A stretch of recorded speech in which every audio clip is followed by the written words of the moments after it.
Of course, we're not going live to Facebook right now, but hi, everyone. Welcome back to day 15 of the festival. We have a couple more days left, and we are switching gears a little bit today because we are going into live podcast recordings, as well as I'm going to give some of my talks. I haven't spoken much besides these lives today, so I'm excited, Emily.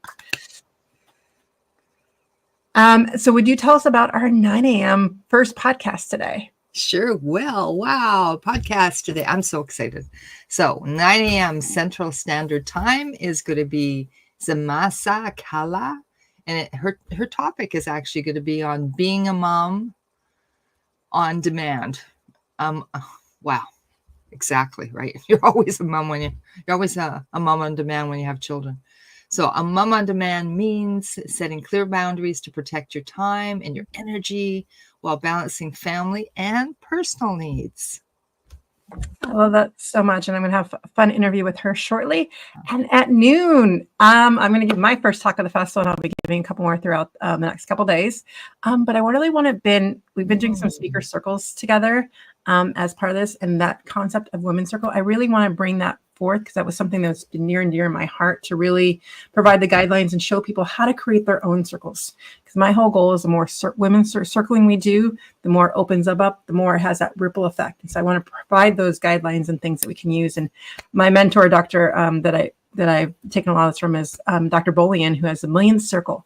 And her ideology with that is this metaphorical number is when we get to that number of women doing this together and doing things in a different way, it's going to be that tipping point to bring the feminine really powerfully to us and open us up to all of that.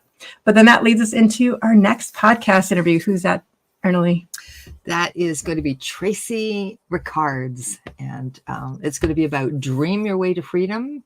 Discover how connecting with your dreams can help you create a heart-centered, home-based business that brings you the freedom, the joy, the fulfillment that you desire as a stay-at-home mom. Just like you're doing, right, Michelle? Exactly. I've been working with Tracy so much, and she has such a great dream method, and I can't wait to have that conversation with her about it. And then at 2 p.m., we have Justine Reiss, who is going to reclaim your voice with purpose and profit. Now, I just got back from Tanzania with Justine, so we've worked a lot on voice and getting that out there. And actually just saw her over the weekend and got to spend the day with her at a women's conference as well. So this should be a really interesting talk. She has such great ways for us to really get inside and release that inner voice that we have and figure out what that purpose truly is for each of us. And that's really what this festival really is, reclaiming those geniuses that are right here inside of us, but we might have put layers on top of them that's blocking them and saying that we can't do it, or that we're too busy, or that we need to take care of the kids instead, that we're going to put their dreams out. Just remember, your parents had that for you at one moment, thinking you were the kid, and they want you to live out your dreams, right? And then you get to become a mom. And if you stop that, it's just going to be that perpetual cycle of us keep doing that. So at some point, we need to break that cycle so that we're living in our dreams, role modeling for our kids how to live in their dreams. Exactly. You know, what I want to say to that is years ago when my 3 daughters were little, and I had a business, and I also had, I had built it up, and I had clients in different communities which were close to me, but I still had to travel there. So I would be away for a while. And basically my mother, bless her heart, she always called herself a woman's liver, but what she told me, that my job as a mom was to stay at home and be with those kids. Now, my kids were going to be well taken care of by their dad and you know, whatever we had set up. But she told me that, and she said, what do you possibly think that you are doing, going away and leaving your children? And I just looked at her. I was so stunned. And I said to her, Mom, I think what I am doing is I am showing my daughters that as a woman, I can stand for what I believe in and do the dreams that are dear to my heart, because that's what I want them to do with their life, whether they end up having children or not. So what you said makes so much sense to me. Yeah, we can't give up on our dreams because we are teaching our kids what to do, right? And that's just it. It's that role model. When I went down and I decided I want to just go down the entrepreneur route, I kept thinking, what am I going to take away from my family? I never ever asked the question, what am I going to give my family by doing what will that? you bring? Besides money, even. But my son, who wants to speak on summits now, my son who wants to start his own podcast, if I had not done that, he wouldn't have seen the model. My middle daughter, just that perseverance and her wanting to do her swim and those things, but giving them those opportunities. And it doesn't have to be that they're following in your footsteps. Like, it's nice that Liam wants to do a podcast like I did, but Bella does not. That's great. But she's giving the opportunities to find out what she does want to do because she sees you doing what you want to do, and perpetuating and supporting each other in those dreams. And that's what it really comes down to, is helping them figure that. Everyone keeps asking, well, are you a swimmer? Like, never swam in my life. In fact, she could probably teach me so much right now, but it was providing those opportunities. And I kept going, I don't like these swim lessons. I don't like these swim lessons. And until we found the one that I finally found her is the one that encouraged her to be on the swim team, trying to find that right fit. And so us as moms, just giving the kids the opportunities that they shine in, and providing those. And it doesn't have to be they're directly following in your footsteps, but they're seeing that model of what it looks like to go after something.